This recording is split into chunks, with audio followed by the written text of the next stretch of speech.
नमस्कार दोस्तों, news viral S के यूट्यूब चैनल में बहुत बहुत स्वागत है। दोस्तों, जैसा कि आपने इससे पहले एक वीडियो आप लोगों के बीच में मैं लाया था जो ज्ञान ज्योति पब्लिक स्कूल द्वालक से था।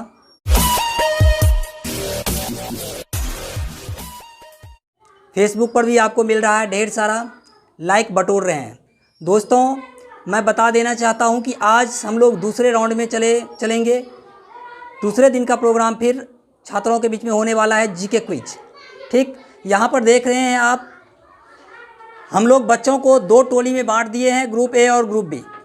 और ग्रुप के हिसाब से हम बच्चे को सेलेक्ट करेंगे और जो छात्र जितना ज़्यादा प्रश्न को अटैम्प्ट कर पाएंगे उसे हम सबसे आगे रखने का प्रयास करेंगे। दोस्तों, यहाँ पर देख रहे हैं हमारे सामने मौजूद हैं हमारे स्कूल के डायरेक्टर साहब जी और शिक्षकगण भी मौजूद हैं, अशोक सर जी, ब्रह्म सर जी। ये लोग अपने बच्चे को निरीक्षण करेंगे और देखेंगे कि कौन आगे जा रहा है। तो मैं बता देना चाहता हूँ, यदि हमारे चैनल पर नए आए हैं तो ज़रूर इस चैनल को सपोर्ट करें।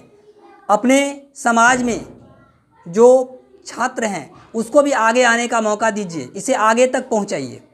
यही हमारा अपील है, आप लोगों से रिक्वेस्ट है, आग्रह है।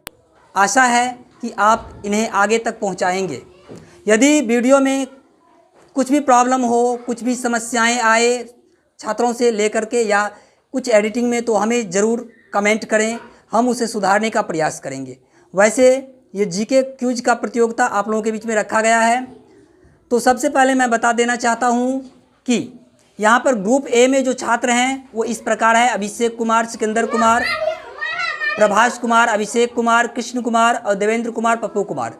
और वैसे ही ग्रुप बी का जो छात्र है उसमें है अशोक कुमार, खुशबू कुमारी, अजय कुमार, सत्यम, लालू, कृष्ण और साजन। इस प्रकार हमारे पास 14 विद्यार्थी का समूह है। इनमें दो ग्रुप में हम इसे डिवाइड किए हैं और दोनों के बीच में हम प्रतियोगिता रखेंगे। तो चलिए हम लोग समय को न गंवावे और प्रतियोगिता को आगे बढ़ाते हुए सबसे पहले ग्रुप ए के लिए हम प्रश्न रखते हैं। पहला प्रश्न है, सबसे प्राचीन वेद कौन सा है? ये ग्रुप ए के लिए प्रश्न है। ऋग्वेद। ठीक है, सही जवाब है कि सबसे प्राचीन वेद है ऋग्वेद।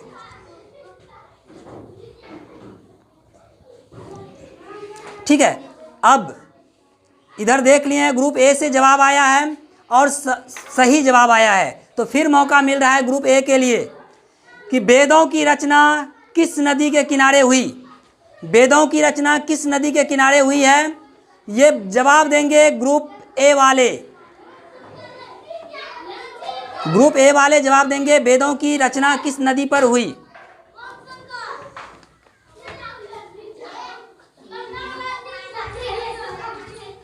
कोई नहीं बताएंगे। चलिए हम ले चलते हैं ग्रुप बी की तरफ। ग्रुप बी बताओ, वेदों की रचना किस नदी के किनारे हुई? सरस्वती नदी। बिल्कुल सही जवाब है, बी के तरफ से आया है सरस्वती नदी। खुशबू कुमारी जवाब दी है, वेदों की रचना सरस्वती नदी के किनारे हुई है। अब बी के लिए प्रश्न है, ग्राम कचहरी का प्रधान कौन होता है? बिल्कुल सही है, ग्राम कचहरी का जो प्रधान होता है वो होता है सरपंच। अगला प्रश्न बी के लिए ही, लिच्छवी की राजधानी कहाँ थी? वैशाली। बिल्कुल सही, बहुत बढ़िया जवाब आ रहा है बी के तरफ से, वैशाली जो लिच्छवी की राजधानी थी पहले। प्रधानमंत्री की नियुक्ति किसके द्वारा होती है? बी वाले। बी वाले बिल्कुल सही, प्रधानमंत्री की नियुक्ति राष्ट्रपति के द्वारा होती है। अगला प्रश्न है, नागासाकी पर कब बम गिराया गया था? बी वाले। नागासाकी पर कब बम गिराया गया था?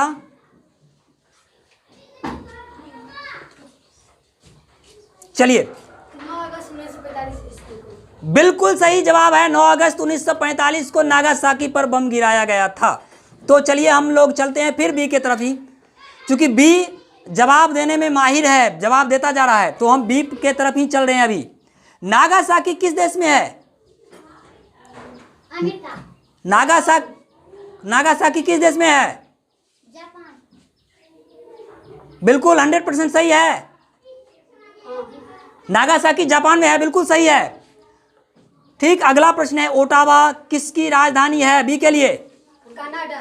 कनाडा, बिल्कुल सही। कनाडा, ओटावा किसकी राजधानी है? यानी कनाडा की राजधानी ओटावा। ठीक है, अगला प्रश्न है, गुरु गोविंद सिंह के 5वें गुरु कौन थे? गुरु गोविंद सिंह। अरे गुरु गोविंद सिंह के 5वें गुरु कौन थे? कौन देव? कौन देव? बैठिए, गलत है। अजीत सिंह। बैठिए, गलत है। गुरु नामानंद। चलिए हम मौका दे रहे हैं ए वाले के लिए, बोलो जल्दी बोलो। गुरु गोविंद सिंह के 5वें गुरुदेव गुरु कौन थे?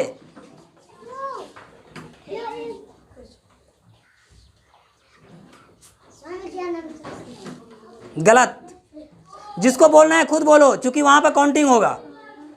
दूसरे को बताने से कुछ फायदा नहीं होने वाला है। काउंटिंग होगा, उसमें इंडिविजुअल निकल जाएगा। चलिए, दोनों ग्रुप फेल है इसमें, तो बता देना चाहते हैं कि गुरु गोविंद सिंह के 5वें गुरु जो थे वो थे अर्जुन देव। ठीक है, अर्जुन देव। इसमें किसी को पॉइंट नहीं मिलेगा। चलिए अगला प्रश्न। अगला प्रश्न जाएगा किसके लिए? ए के लिए। ए के लिए। चलिए अगला प्रश्न हम ए के लिए रख रहे हैं। चिपको आंदोलन किस राज्य में शुरू हुआ था? चिपको आंदोलन। उत्तराखंड। उत्तराखंड, बिल्कुल सही है। चिपको आंदोलन उत्तराखंड में शुरू हुआ था। फिर है बी के लिए, सॉरी ए के लिए। ए के लिए अगला प्रश्न है, सर्वाधिक वन वाला राज्य कौन सा है? असम, बिल्कुल सही। अगला